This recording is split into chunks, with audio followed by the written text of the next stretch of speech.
struggles with life and, you know, all of that. And if you can just open yourself up and be you, that's the most beautiful thing on the planet.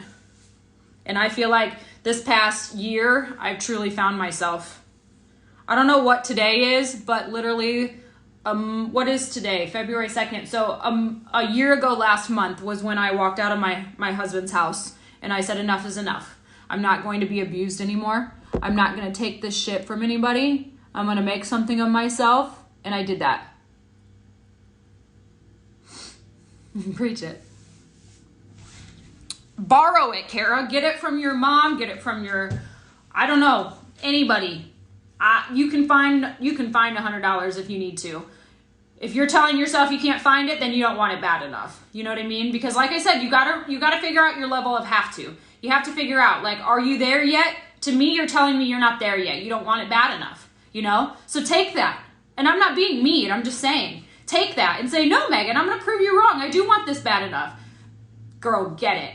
Get it. Because when you are at that level, you're going to motivate yourself. You know, you're telling me that I want to sign up and I want to do this for my kids and I want to be, I'm not saying you necessarily, but just you guys in general, I want to be a stay-at-home mom. I want to pay off my car. You know, I joined Reveal almost 3 years ago with the mindset that I just wanted to make my car payment. That would have taken a load off my shoulders, okay? Little did I know that I was going to end up making a six-figure income off of it, you know, and I was only used to making $15,000 a year because of my job. And it's just one of those things that was my motivation. So I found the money somehow, some way, and I did it. And I didn't stop until I made it happen because I was so unhappy. I was so unhappy with my life. I was so depressed. I was getting to a dark point in my life. I had so much debt that I could never get out of. It was one of those like never-ending cycles of like you pay your credit card payment, but then the interest adds up and you never really paid a payment type of thing. That's what I was living on. You know, I made my payments, but I didn't have any spending money, and the spending money that I did have, it went right back to the credit card interest. So I was never getting ahead. Now, 2.5 years later, I live in my own house. I furnished it myself. I live by my boyfriend lives with me now, but like, I just made a name for myself. I woke up every day and I got shit done because I had to. That was my level of have to. Had I joined this company where I was already making decent money and I just wanted it as a side job, that wouldn't have been my motivation. I would have never been where I'm at today, you know? Exactly. And I'm not just picking on you. I promise I'm not just picking on you. I just know what it's like to have to get somewhere in life. And until you're down to that level, you'll never be able to feel what's on top. And I've said that for a long time. I do truly think that you have to hit that rock bottom in order to get somewhere. And not necessarily in all cases, but as far as where my depression went and my anxiety and the abuse that I dealt with my ex-husband and the harassment that I was used to getting at my previous job, it was like I hit that bottom because I needed to know what it felt like. And I couldn't get to the top without hitting that bottom. And there have been countless times in companies like this where I'm just like, God, I'm making good money, but I just want to do more. And I have to kind of take myself back to my why some days and why I joined and why I do what I do. And I remember my why was to, you know, get out of debt and make something of myself and help my team get their goals. And once I brought myself back to that, you guys, this happened not this year, but last year at convention. Something kind of bad happened at convention last year. Plus, I had just walked out on my ex-husband. I was not in the right mindset. And I told myself, you know what? This is not going to work for me. Maybe this is my cue to get out of this industry and go find a real job again. But I walked into that airport on the way home, and on the airplane, I sat myself down and I said, Megan, this is so stupid. This is not you. You need to get out of that funk, go back to your why, and figure some shit out because this is not you. So I brought up my phone, and since the day that I signed up with this company, I have had my vision board in my phone as like a note, and I had checked off goals as I went. Okay, the day I signed up, I wrote down like 100 goals. Everything from like the first one, get a pre-order for your launch party. The second one was like sell out of your launch party. The third one was like sign up a recruit. The next one, get 10 recruits. And eventually it was like make $10,000 a month. Okay, done. Get 1,000 people on your team, done, you know, blah, blah, blah.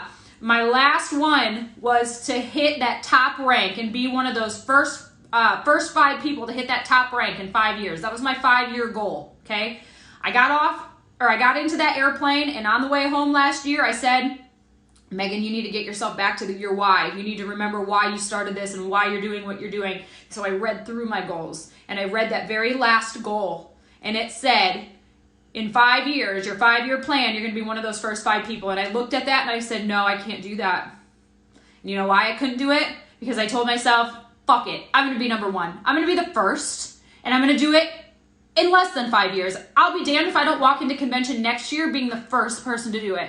Guess what happened, you guys? I told myself, you got 12 months to get this shit done. I did it in 3. I was handed a $10,000 check, and I'm the only one to hit that top rank so far. So if you want to join an award-winning team, this is the team to join. This is the team to join. And I'm not just saying this stuff to get you guys to join and come on this bandwagon or whatever. I'm getting the point across to you guys because I want you guys to know my story, where I came from, and that it is accomplished. You can accomplish this. Okay? So, tell me right now, who wants that? I'm not saying who wants that $10,000 check. I'm not saying who wants to be on top with me. I'm saying who wants to pay their car payment. Who wants to pay their car payment? Like when I started, I just wanted to pay my car payment. Who wants to pay their car payment? Who wants that load off their shoulders? Okay? So what is your level of have to? What is your motivation? Because when I signed up for this, it was the farthest thing in my mind to get to the top rank, but I did it. Okay? That's my motivational speaker in me. So here's part of this too. So working from home has allowed me to become that creative person that I always was and touch into my creative realm of my brain. So I'm in the process of writing a book. I want to become a motivational speaker. And a lot of it deals with the depression that I went through, the abuse that I suffered from my ex-husband, and, I was raped as a young girl. I talk about all that, and I'm putting all of that in my book.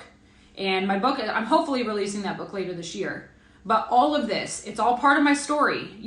I was not the person that this should happen to, but I woke up every day and I got shit done and I made something of myself, and now I'm on a mission to help you guys. And I have an obsession with making people win. It's literally an obsession of mine. I have such an obsession, especially with helping women, because I'm a huge, huge believer in women being breadwinners in their family. I'm the breadwinner in mine, myself and my boyfriend. I'm the breadwinner.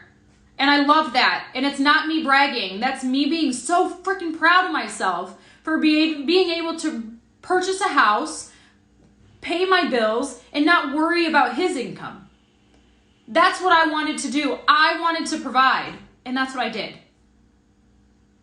That's what I did.